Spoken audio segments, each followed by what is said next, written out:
बंधु केमती भल अच्छे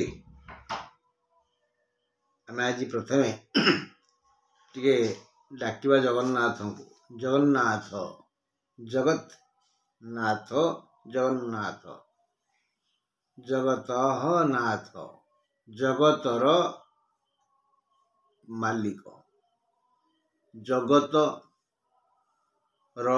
मालिक जगन्नाथ तांको प्रार्थना केंद्र करवा नीलाचल निवासाय नित्याय परमात्मने बलभद्र सुभद्राभ्यां जगन्नाथाय ते नमः। ते तुमको तुभ्यम ते बोले चतुर्थी एक वचन में ते व तुभ्यम तुमको नमः तुमको नमस्कार जगन्नाथाय ते नमः जगन्नाथ को नमस्कार जगन्नाथाय नमः चतुर्थी नीलाचल निवासाय नीलाचल नील अचल नील अचल प्रथम विश्वावसु सब साक्षात करथिला तेणु से ही तांकर प्रथम स्थान प्रथम बसती जो नीलाचल रे जे निवास करती नीलाचल निवासाय जे नित्य ये संसार समस्त वस्तु अनित्य से त्रिनाथ नित्य मध्य जगन्नाथ नित्य से अतीत थिले एबे अछंती भविष्य थिले से नित्य नित्याय जे नित्य चतुर्थ नित्याय परमात्मने से परमात्मा आत्मन शब्द चतुर्थ आत्मने परमात्मने परमात्मा तांकठू अन्यान्य सब आत्मा सृष्टि आम क्षुद्रात्मा आम भर जे भूल काम से पापात्मा में जीवात्मा इत्यादि से परमात्मा नीलाचल बुझीगला नीलाचल निवासाय आम यदि प्रार्थना बा मंत्र को न बुझिक जपिबा ताहले आम किसी अर्थ पाइबानी कि फल पाइबानी आम बुझिया पड़ो से ज्ञानी मैंने सूत्र शिखे गले नीलाचल निवासाय बुझीगला नित्याय बुझीगला परमात्मा ने बुझीगला नीलाचल निवासाय नित्याय परमात्मा ने से अच्छा क्या पाखे भाई भौणी पाखे बलभद्र आ सुभद्रा मझे सुभद्रा आउ बाँ पटे बलभद्र डाण पटे सी धला नाली कला बलभद्र सुभद्राभ्यां बलभद्र और सुभद्रा मझे अच्छा ये दुई मध्य सह तृतीय क्लियर होगा प्रश्न करवा नीलाचल निवासाय नित्याय परमात्मने बलभद्र सुभद्राभ्यां जगन्नाथाय ते नमः। बंधु ज्योतिषिक नियम जी मुझे शिखी सबू तो आप शिखे दूची कि दिन तले अनेक माने 5 वर्ष तले जड़े ज्योतिष सहित मोर आलोचना करी सी कि से बयस बड़ मोठू पुराणा ज्ञानी से कहू कहीदे मीन चिपे कणा मीन चिपे कणा आ कौन कहले ककड़ा प्रिय गुरु छोटा लुचे घटरे कुज कुंभीर पिठी षंढ मुंडरे चांद कनिया खोजे बुध मेढ़ा गुहाले इन शनि को तुलारे बांध माने कोठी कौ ग्रह पावरफुल आउे कहीदे ककड़ा प्रिय गुरु छोटा लुचे घटरे मीन चिपे कणा कुज कुंभीर पिठी षंढ मुंडरे चांद कनिया खोजे बुध मेढ़ा गुहाले इन शनि को तुलारे बांध आज आम गोटे लाइन आलोचना करवा जे छोटा लुचे घटरे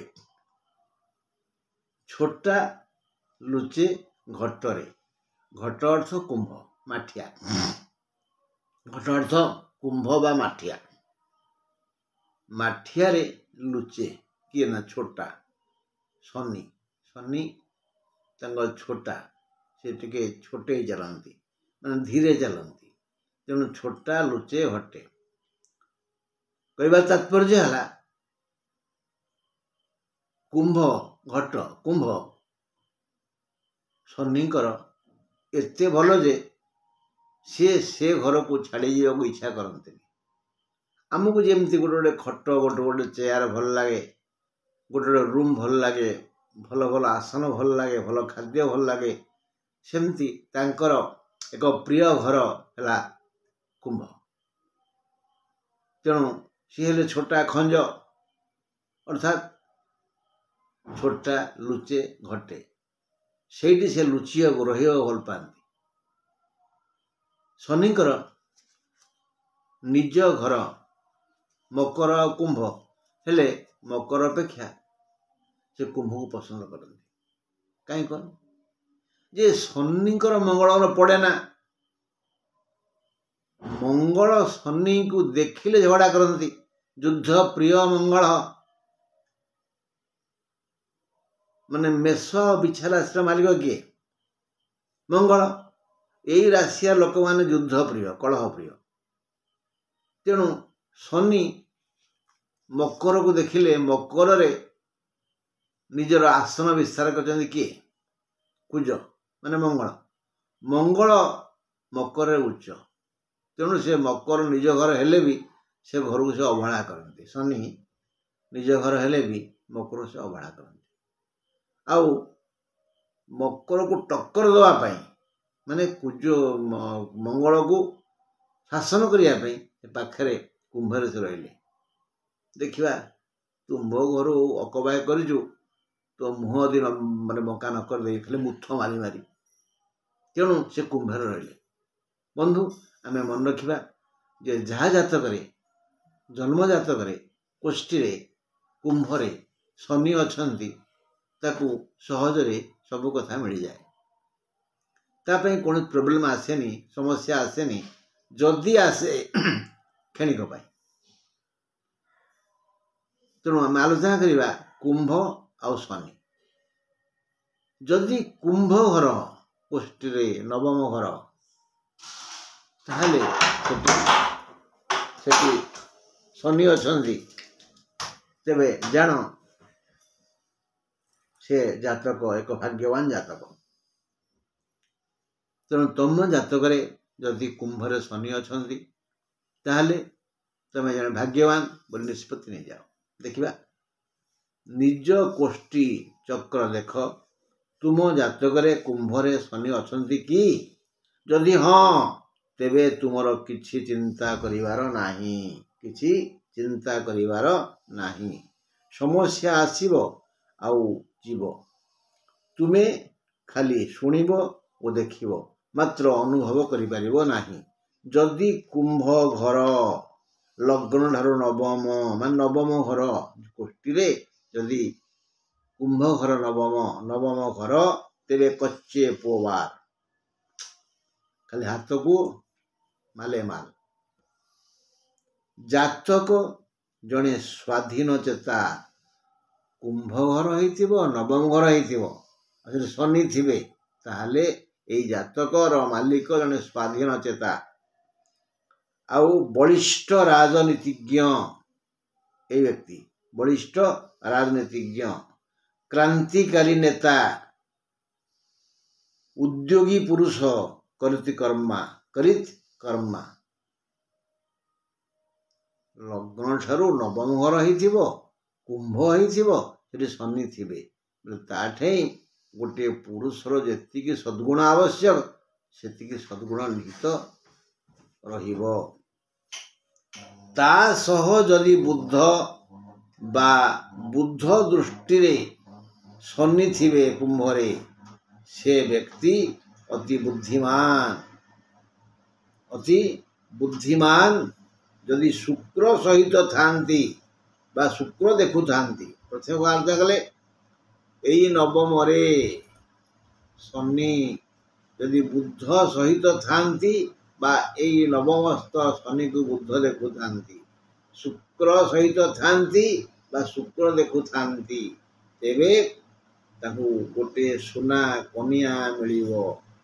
ସେ ଘରକୁ ଗୋଟିଏ ସୁନା କନିଆ ଆଣିବେ, ମାନେ ତାଙ୍କ ସ୍ତ୍ରୀ ଅତି ସୁନ୍ଦରୀ ହେଇଥିବ।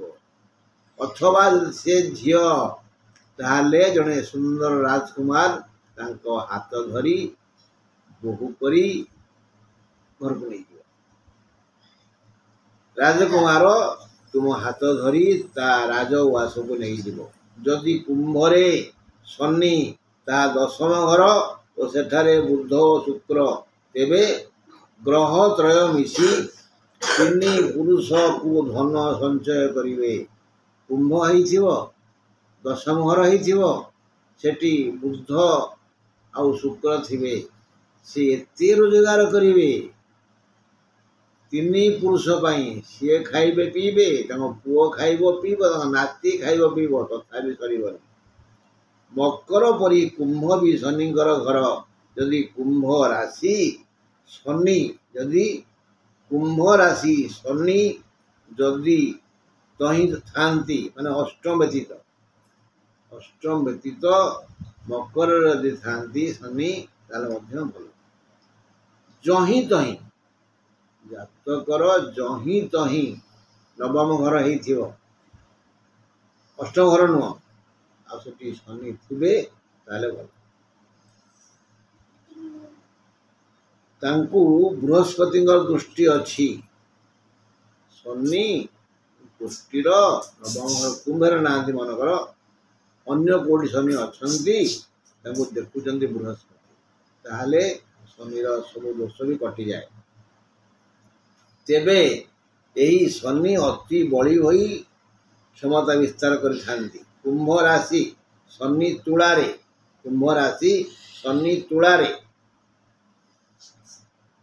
ତୁଳା ଯଦି 8ମ ଘର ନ ହେଇଛି ତ ଖରାପ, 8ମ ଘର ହେଇନଥିବ, ଅଷ୍ଟମସ୍ତ କୌଣସି ଗ୍ରହ ଭଲ ଫଳ ଦିଅନ୍ତି ନାହିଁ। କୁମ୍ଭ ରାଶି ଶନି ଅଛନ୍ତି ତୁଳାରେ, ତେବେ ହାତ ଖାଲି ହୁଏନି।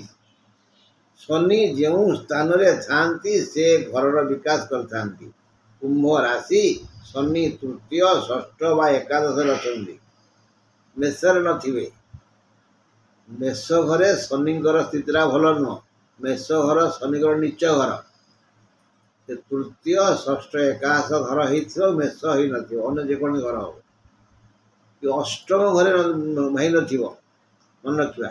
3ୟ, 6ଠ, 11 ଘର ହେଇଥିବ, ତା ମେଷ ହେଇନଥିବ, ସେଠି ଶନି ଥିବେ, ତାହେଲେ ସେ ବ୍ୟକ୍ତି ଭାଗ୍ୟବାନ। ପାପ ଗ୍ରହ ମାନେ ବିଶେଷ କରି 3ୟ, 6ଠ, 11 ରହିଲେ ଭଲ ଫଳ ଦେଇଥାନ୍ତି। ସିଏ ଯେଉଁ ସ୍ଥାନରେ ରହନ୍ତି ସେ ଘରର ମଙ୍ଗଳ କରନ୍ତି, କିନ୍ତୁ ତାଙ୍କ ଦୃଷ୍ଟି ଯେଉଁଠିକି ପଡ଼େ ସେ ଘରର କ୍ଷତି ହୁଏ। ପାପ ଗ୍ରହମାନଙ୍କ ଦୃଷ୍ଟି ସବୁବେଳେ ପାପ ଦୃଷ୍ଟି, କୋଉଠୁ ଭଲ ଫଳ ଆସିବ? ଶୁଭ ଗ୍ରହଙ୍କର ଦୃଷ୍ଟି ଶୁଭ। ଅନ୍ୟ ତାର କ'ଣ ଆଲୋଚନା କଲେ? ଶନି 3ୟ, 6ଠ ବା 11ରେ ଥାନ୍ତି ମେଷ ବ୍ୟତୀତ, ଏବଂ ଅନ୍ୟ କ୍ରୂର ଗ୍ରହମାନଙ୍କର କୁଦୃଷ୍ଟି କାମ ଦିଏନି, ସମଚରିଷ୍ଟ ଖଣ୍ଡନ ହୋଇଥାଏ। ପାପ ଗ୍ରହ ମାନେ 3ୟ, 6ଠ, 11ରେ ଥିଲେ, ଶନି ସହ ରାହୁ ଏକ ଘରେ ଥିଲେ ଭୟଙ୍କର କ୍ଷତି ହୁଏ। ଆଗରୁ ଆଲୋଚନା କରିଛେ, ମଙ୍ଗଳ ଆଉ ଶନି ଗୋଟେ ଘରେ ରହିଲେ ବା ମଙ୍ଗଳକୁ ଶନି କି ମଙ୍ଗଳ ଦେଖିଲେ ପିତୃପାତ ଯୋଗ ହୁଏ। କିନ୍ତୁ ରାହୁ ସହ ଶନି ଆଉ ରାହୁ ଶନିକି ଦେଖିଲେ ମଧ୍ୟ ପିତୃପାତ ଯୋଗ ହୁଏ, ଭୟଙ୍କର କ୍ଷତି ହୋଇଥାଏ। ବୃହସ୍ପତିଙ୍କ ଦୃଷ୍ଟି ସବଳ ଓ ଶନି ତଥା ରାହୁଙ୍କ ସ୍ଥିତି ମଙ୍ଗଳ ଗ୍ରହ ପ୍ରତି ଅଶୁଭ ହୋଇଥାଏ। ମାନେ ଯେଉଁ ଘରେ ଶନି ବା ରାହୁ ଥାନ୍ତି ସେ ଘରର ବିକାଶ ହୁଏ। ମକର ଓ କୁମ୍ଭ ଶନିଙ୍କ ଘର। କୁମ୍ଭ ଶନିଙ୍କର ମୂଳ ତ୍ରିକୋଣ, ସେ ତୁଳାରେ ଉଚ୍ଚ ଓ ମେଷରେ ନୀଚ ଅଟନ୍ତି। ତେଣୁ ଶନିଙ୍କର ଶକ୍ତି ବିଷୟରେ କୁମ୍ଭ ରାଶି ଉପରେ ଆମେ ଆଲୋଚନା କଲେ। ସାରା ଏତିକି ହେଲା। ଶନିଙ୍କର 2ଟି ଘର, ମକର ଆଉ କୁମ୍ଭ। କୁମ୍ଭ ତାଙ୍କ ମୂଳ ତ୍ରିକୋଣ, ସେଠି ସେ ଅତି ଶକ୍ତିଶାଳୀ। ତୁଳା ତାଙ୍କର ଉଚ୍ଚ ଘର। ସେ ଯଦି ଜାତକରେ 9ମରେ ଥାନ୍ତି ତାହେଲେ ଅତି ପାୱାରଫୁଲ୍। ସେ 9ମସ୍ଥ ଶନିକୁ ଯଦି ବୁଧ ଦେଖନ୍ତି ବା ଶୁକ୍ର ଦେଖନ୍ତି ବା ବୃହସ୍ପତି ଦେଖନ୍ତି ତାହେଲେ ବହୁତ ଭଲ। ତୁଳାରେ ସେ ଉଚ୍ଚ ତୁଳାରେ ଯଦି ଶନି ଥାଆନ୍ତି ଏବଂ ତାଙ୍କୁ ବୁଧ ବା ଶୁକ୍ର ଦେଖୁଥାନ୍ତି ବା ତାଙ୍କ ସହିତ ବୁଧ ବା ଶୁକ୍ର ଥାଆନ୍ତି, କୁମ୍ଭରେ ମଧ୍ୟ ତାଙ୍କ ସହିତ ବୁଧ ବା ଶୁକ୍ର ଥାଆନ୍ତି, ଶନି ତୃତୀୟ ଷଷ୍ଠ ଏକାଦଶ ଥିଲେ ତାଙ୍କୁ ବୃହସ୍ପତି ଦେଖୁଥିଲେ, ବୁଧ ଦେଖୁଥିଲେ, ଶୁକ୍ର ଦେଖୁଥିଲେ, ଜାତକର ବିଶେଷ ମଙ୍ଗଳ ହୋଇଥାଏ। ଆଜି ଏତିକି ବନ୍ଧୁ ରହିଲି।